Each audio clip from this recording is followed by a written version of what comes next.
Joe, it's your turn. You're in the back behind George on the flight of stairs you came up, and you're wounded pretty badly. And I'm going to use my full action to chug a potion of healing. You made a homebrew a while back and said that if we used our action to drink a potion of healing, we get the full amount back. So I'm going to do just that. A potion of healing is a 2d4 plus 2. So doing some basic math that gets me 10 HP back, that's all I'm going to do this turn. So I kind of like fucked off and hid behind George, and I'm taking a quick drink break while everyone else slaughters the bugbears. Do me a little sit and squaw. Squaw! All right, George, we're back to you. You have a scared little Kenku behind you drinking a D&D version of a Capri Sun and a single bugbear left in the room beyond. I'm going to rush in and engage with this bugbear before he corners any more of my companions and slash at him with Talon. Oh man, that's a critical success to hit for 9 slashing damage from the first roll and 6 extra from crit damage, for a total of 15 damage. I really want a Divine Smite to finish him off, but I'm pretty sure cantrips and attacks from the others can finish the job, so I'm going to hold off. We might need that spell slot for something later. Fair enough. Don, it's your turn. All right, let's finish off this bugbear bastard. I'm going to walk in, strutting my stuff, take a look at the bugbear and say, looks like all your buddies are dead. What a shame. Might as well not leave you out too. And I'm going to cast a firebolt. That's a 23 to hit for 7 fire damage. You throw out your firebolt and scorch the bugbear nicely. It's on the verge of death, but still has some of its fighting spirit left in it. He goes to swing his Morning Star at you, George, but crit fails. The bugbear's Morning Star is made primarily of wood with pointed iron-tipped edges at the end of the weapon. So when he goes to swing at you, and you block the blow with your shield, the wood of the weapon shatters into a million tiny splinters, leaving the bugbear holding the equivalent of a broken table leg. He looks to you, George, with fear in his eyes, knowing his life is about to come to a close. We're back to the top of the track with you, Droop. This bugbear isn't looking too hot. You might be able to finish him off on your turn. I'm going to attack the bugbear with my short bow and not do anything fancy. That's a 16 to hit for 9 piercing damage. Is that enough? It definitely is. You want to say how you do it? Just simple stuff. I'm going to take my short bow, pull back the string, and let it loose. I stick the bugbear right in the eye and he falls over. The last thing he sees is a bit of flint going right through his seeing hole. And with that, combat is over. The room was loud while you all were fighting those last 18 seconds. As the sounds of combat fade and the barracks grows silent, the sounds of moaning can be heard from beyond the makeshift barricade to the east. Although the barricade itself isn't under attack at the moment, it is clear that some damage was dealt to the door as the wood of the door is pushed inward towards the barracks, splinters littering the ground, justifying the makeshift barricade. I want to use Divine Sense past the barricade. Do I sense anything undead from beyond the door? I don't believe you can do that, George. While I applaud you for your use of your features, Divine Sense states you cannot sense them when they're beyond total cover, which the barricade definitely is. I would say if you were in a room of corpses and wanted to see if they were playing dead and used it and you could see them, that would work. I'll let you take a mulligan on that if you like. That makes sense. So instead of using Divine Sense, I'm going to say, I think we may want to take a quick rest before going forward for those of us who sustained damage. I think there is trouble past this barricade, and most likely, this is the way to the Forge of Spells. I get the feeling we have a choice here. I'm pretty sure going east past this barricade is where we're going to find the Forge of Spells. I would bet good money that these bugbears are the Black Spider's men, and this is as far as they've gotten. It's probably why we only ran into a ooze so far. We could move this barricade over and try to get to the Forge of Spells ourselves first, or we stay on this side and find and finish off the Black Spider. You know I want my magic items, especially since we gave the idiot over here a wand for no particular reason. I would be swishing that wand around like a plaything. Yeah, but if we clear the way, what's stopping the Black Spider from following us and ambushing us when we get to the forge? I think we have an important decision to make here. Let's take 30 and rest before going forward and think about our next steps. You may all benefit from a short rest. During this time, nothing happens out of the ordinary. The moaning past the barricade has stopped. There hasn't been any activity from behind you either from the path that you came. You all would have been resting here for roughly 1 hour. Go ahead and roll hit dice if you need them. I've only used 1 hit dice and I'm back up to full. I got pretty squawed up. I had to use 3 of mine, but I'm topped off as well. I don't think any of the rest of you got hit by the jelly or the bugbears, right? Yeah, I'm good. I didn't stand in the front like a dumbass to get my meat tenderized by a group of 7-foot-tall murder Sasquatches because I wanted to be cool and kick down an unlocked door instead of letting the tank use the handle the way God intended. Look, man, I don't tell you how to miss scorching rays. You don't need to tell me how to use my sleight of hand to open doors. Oh, that was sleight of hand. I didn't know that applied to your feet kicking down a door as well. I think you need to rename your skill to sleight of stupidity because if you keep pulling this shit, you're gonna get yourself and the rest of us killed. Guys, we need to stop bickering and figure out what we're going to do here. Do we go and find and kill the black spider? Or do we try to find the Forge of Spells? I think we should press on and find the forge. We don't know what we're up against when it comes to the black spider. If we are going to confront them, it might be prudent for us to arm ourselves with any magical artifacts we can find. We can find more magic wands. I swish around my wand of magic missile going pew pew pew. Well, you know I won't turn down more magical items. I also don't like the idea of the spider sneaking up on us as well as we clear the path. You know, if these bugbears were the black spider's front line, it might be a good idea to barricade the door we came from. It might buy us some time to get to the forge, clear it out, loot the place, and come back.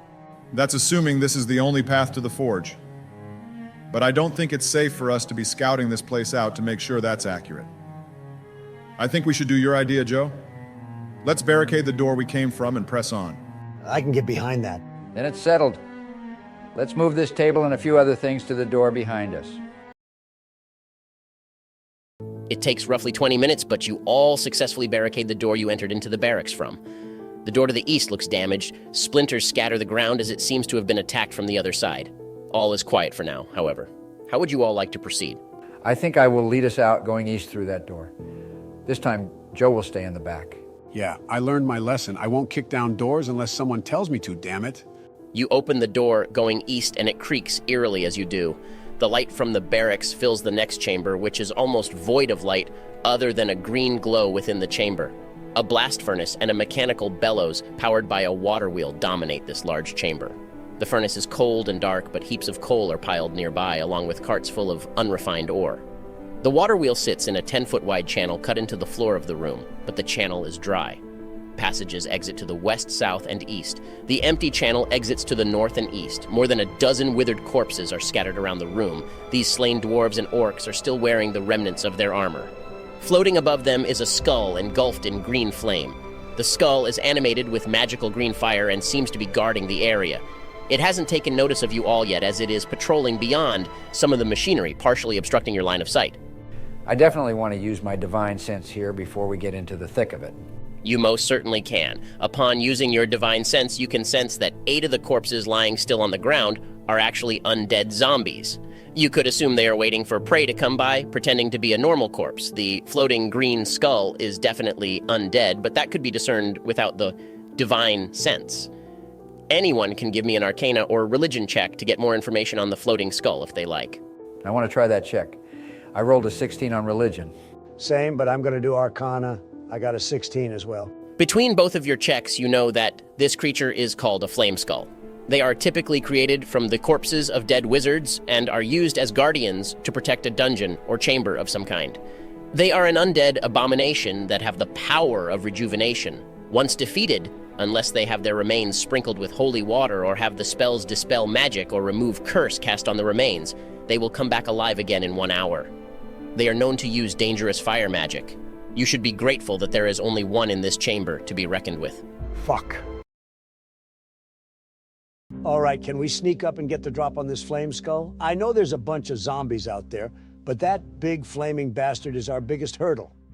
Maybe we can take it out before it can fight back. I thought you wanted George to lead in. Didn't you just ream my ass for kicking down the door to the barracks? Now you want to go out there and try to sneak and stab the spicy boy? You might get to use your periapt when you get gangbanged by a bunch of zombies and get burned alive by the skull. He's right, Don. Look, let's just head in and try to be sneaky about it. If we roll well, we might be able to get a surprise attack off on it. Yes. If you all want to sneak into the smelter cavern, I'm going to ask you all to give me a stealth check. George, I want you to tell me the marching order. And let's start with your stealth roll, because you'll probably be the deciding factor. All right. I want to say I go in first, followed by Joe, Droop, Don, and Barack. Melee's up front, ranged in the back. I start walking in, leading the group into the cavern. I roll with disadvantage since I'm in my plate armor. Oh, baby, I rolled a 3. Time to wake up the whole neighborhood. That you definitely do. As you lead everyone into the smelting cavern, the stench of rotting flesh fills the air. The green flame of the flame skull fills the cavern with enough light to see the ground scattered with corpses. While you tried to be careful, George, the clang of your plate armor alerts the flame skull and the corpses on the ground. They begin to move and writhe as they slowly stand up and moan in your direction. The mad laughter of the flame skull fills the chamber as it flies over the bellows and water wheel towards your direction. You all get a good look at the flame skull finally. Blazing green flames and deep red blazing orbs fill eye sockets of this skull that once belonged to a wizard. The skull is human in nature, but now is nothing but a tool to guard this long-forgotten cave. I'm going to ask everyone to please roll for initiative. Way to screw us with your big clanking armor, George. I hope your shield is fire-resistant. I rolled a 21 on initiative. Let's get to blasting, boys. Why do I always roll like garbage? I got a 4. I know I have a 10 for dex, but this is getting stupid. Your job is to sit there and take the hits anyway. I rolled a 14 for mine. I got a 20. Who's wants me's to uses up the rest of the charges on this wands? Just make sure you aim it at the enemy's droop, or maybe Don. I rolled a 17. Barack, you're up first. You're towards the back of the marching order. From your point of view, it's hard to see what's ahead. However, I can say you do see the bellows connected to the blast furnace just ahead of George, along with the cackling green flame of the flame skull. With the mining equipment in the cavern ahead, you can tell it will be hard to move around. Given my position, I'm going to hang back, but I'm going to go ahead and cast Shatter right on the flame skull. My intent is to hurt the thing while at the same time potentially destroying the bellows and blast furnace and maybe taking out an enemy or two. You can definitely do that, although George may get caught in your blast. Yeah, I can take the hit, Barack. Go deal some damage. All right, with George's blessing, I'm going ahead and cast it. That's 17 thunder damage with a Constitution saving throw DC 14, taking half damage on a save. I just met it. 14 on that saving throw, taking 8 damage. You send a thunderous shatter into the cavern ahead with a loud bang. You see the machinery splinter and fragment apart, sending bits of metal and wood across the cavern. 3 zombies and the flame skull were within the range of your shatter. All but 1 zombie failed the saving throw, taking the full 14 damage. Droop, you are up next. I'm going to take aim at that fucking flame skull. I'm going to use my bonus action to Hunter's Mark it and then shoot at it twice by using Dread Ambusher. Joe and George are ahead of you. If you botch a roll with a critical failure, you have a good chance of hitting them. In that case, I want to move past my allies and be up next to George and take my shots. I rolled a 28 and a 26 to hit for both attacks. Assuming they all hit, that's 16 damage from the first attack and 10 from the second attack after adding up all of my damage bonuses from Dread Ambusher and Hunter's Mark for a total of 27 damage. Please tell me I get this one. With 1 damage to spare, you take the flame skull out. Want to describe how you do it? Fuck yes, I do. I get all cool-like and pull out 2 arrows from my quiver and put them both on the string at the same time. Magic swirls around my 2 arrows as I let them go flying off toward the flame skull. The arrows swirl and orbit each other as they fly towards the flame skull. The arrows hit and the skull just shatters, sending green flame outward before quickly vanishing.